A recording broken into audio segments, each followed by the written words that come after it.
Okay, so boys and girls, one of the things that we've been talking about, and we've talked about it several times before, is shades of meaning.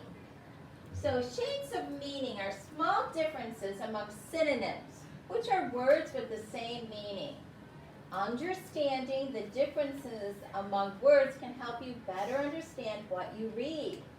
You can also choose the best word when you write or speak. So you can use different words depending on the meaning you want to convey in your writing or in your speaking, right, boys and girls? We've done this a few other times. We've talked about shades of meaning.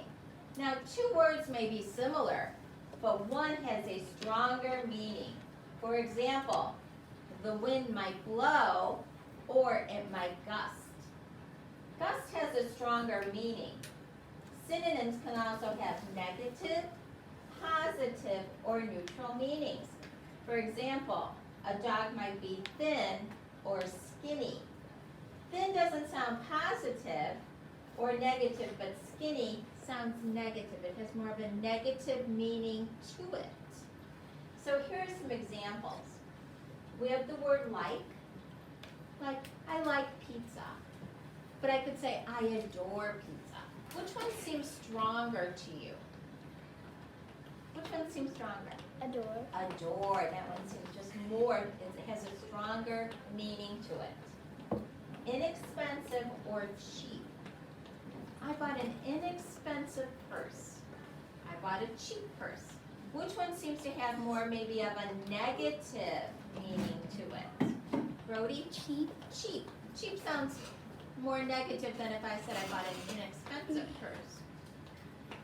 Tasty and delectable. I had a delectable donut. Which one has more of a, let's say, more of a positive or a stronger meaning to it?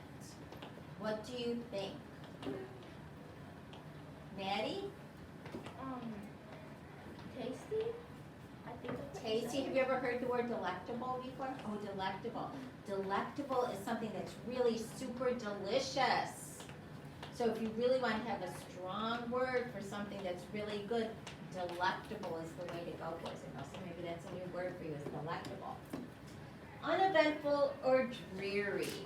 So we could say at school we had an uneventful day, or we could say we had a dreary day.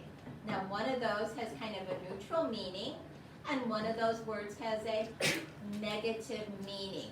Which one do you think has a neutral meaning?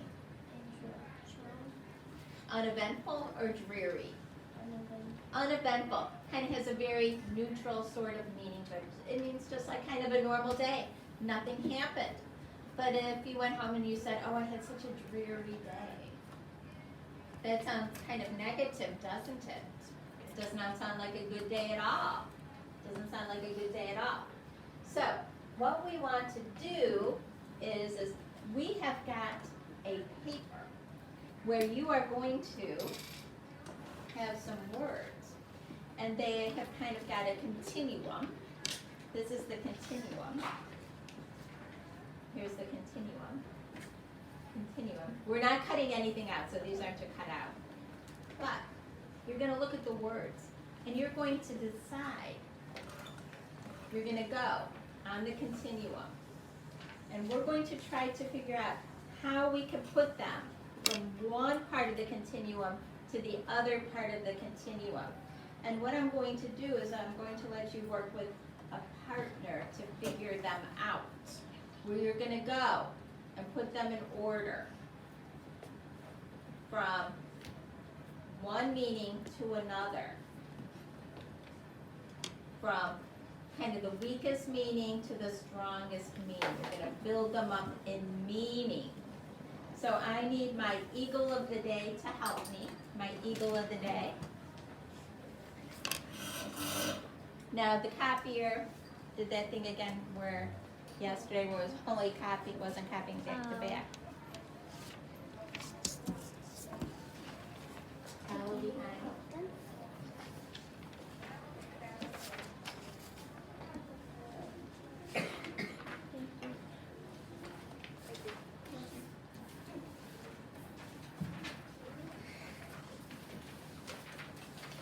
And so you're going to work with a partner.